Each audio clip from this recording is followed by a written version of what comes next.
Дәүләт суверенитеты Русия вәкаләтләреннән тыш дәүләт хакимиятенең бөтен тулылыгын ия булуда чагыла. Бу сүзләр сезнең уйлавыгызча кайсы документтан?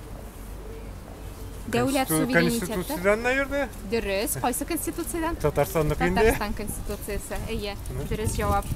Ничек уйлыйсыз, бу сүзләр чынлыкта үтәләме? Частично. Частично. Полностью үтәлми бит конституциянең бөтен әйберләре. Полностью бармый бит инде.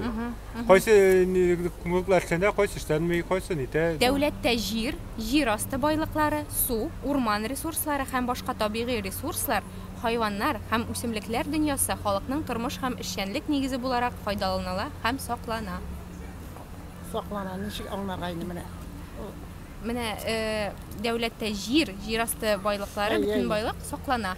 Кайсы документта дип уйлыйсыз? Мондый менә төп шундый мәддә. Әйтә аласызмы? Әйтәлмим, моның барысы да инде Аллаһ Тәгаләнең биргән нигъмәте инде, мин шулай гына димим, Аллаһ Тәгаләнең ни бу? Суверенитет республики выражается в обладании всей полнотой государственной власти. Какой-нибудь кодекс Татарстана. А конкретнее кодекс Татарстана это что? Конституция Татарстана. Верно, вы ответили правильно на этот вопрос. И по-вашему, как вы считаете, суверенитет Республики Татарстан вот в жизни, на бумаге он есть, а в жизни есть ли он? Я бы не сказал. Не, ну есть, например, мы можем свои там законы соблюдать, например. Но большинство, например, у нас два родных языка, татарский и русский. То есть, если мы соблюдали российский суверенитет, у нас не было бы татарского языка. Дәүләттә җир асты байлыклары, су, урман ресурслары һәм башка табигый ресурслар, хайваннар һәм үсемлекләр дөньясы халыкның тормыш һәм эшчәнлек нигезе буларак файдаланыла һәм саклана. Кайсы документ?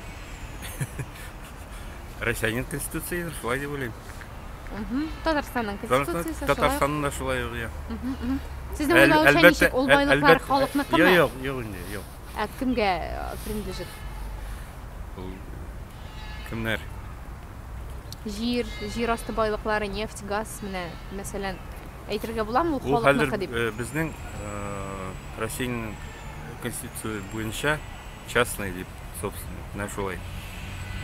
Хәзер халыкны түгел. Государство проявляет заботу о семье, обеспечении здоровья матери и ребенка и воспитании детей. Как вы считаете, из какого документа данный отрывок? Государство проявляет заботу о семье.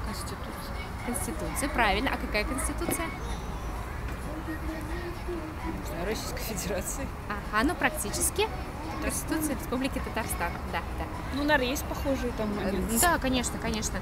Как вы считаете, действительно ли государство в должной мере заботится о детях, о родителях, вообще о материнстве, детстве? Ну, достаточно хорошо заботится. Но вот я, например, сейчас перешла в отпуск по уходу с 1,5 до 3. Ежемесячно мне полагается 50 рублей. Государство проявляет заботу о семье, обеспечении здоровья матери, ребенка и воспитании детей. Брат, төп документ беләсезме? Ну, материнский капиталлар булайын, да?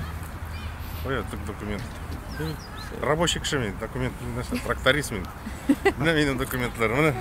Эшче, кая нинди документлар? Нет, не знаю. Юк, белмим. Бу Татарстан Республикасының конституциясының бер маддәсе була. Ничек уйлыйсыз, Татарстанда менә дәүләт чынысында да кайгыртамы балаларны, гаиләләрне? Кайгыртмыйча, кайгыртайны. Сезгә карата мәсәлән, кайгыртамы сезне дәүләт? Сезнең гаиләгезне конкрет? Ну, безнең гаиләгезгә конкретно әлеге дә баягы бу федераль нәрсә бар, безнең материнский капиталларын бирделәр безгә. Аннан җирләр бирергә тиеш көтәбез бит җирләрне. Алары чиратта торабыз. Асып тоже отдельная история монда. Кыенлыкларга дучар булдыгызбы? Ну, бар инде, не без этого. Ага, а нинди кыенлыклар менә сөйләп бетмәссез микән? Ала алмыйлар бит, күбесе ул җирләрендә ала алмыйча бит, чиратта торалар. Ну, безгә киләсе алдадыр әле дип уйлыйм мин. Дәүләт суверенитеты Русия вәкаләтләреннән тыш дәүләт хакимиятенең бөтен тулылыгын ия булуда чагыла. Татарстанның сүзләре инде. Әйе. Татарстанның кайсы документы? Суверенитет инде. Конституциясе. Татарстан Республикасының конституциясына, име? Әйтегезче, Татарстан суверен дәүләтме сезнең уйлавыгызча? Конечно. Нәрсәдә менә чагыла, әйтеп китмәссез микән үз фикерегезне менә? уйларыңызны? Во-первых, свобода. Татарстанцы едины. Во-первых, мы никому не подчиняемся, кроме России. Кроме России, я имею в виду. Сами хозяева. Своя конституция, свои законы, свои порядки. Разве это не суверенитет? Эти слова из Конституции Республики Татарстан. Да. Да, из Конституции. Это одна из статей. Как вы считаете, вот земля, ее природные ресурсы действительно принадлежат народу? Или же какой-то... Нет. Кому они принадлежат? Богатым. Ну, верхушкам нашим, кому еще. Они хозяева. Хотят дают, хотят отбирают. Да, а тогда простой народ как? Ну как, что достанется, тем мы и живем. С барского стола косточка, когда достанется, вот так.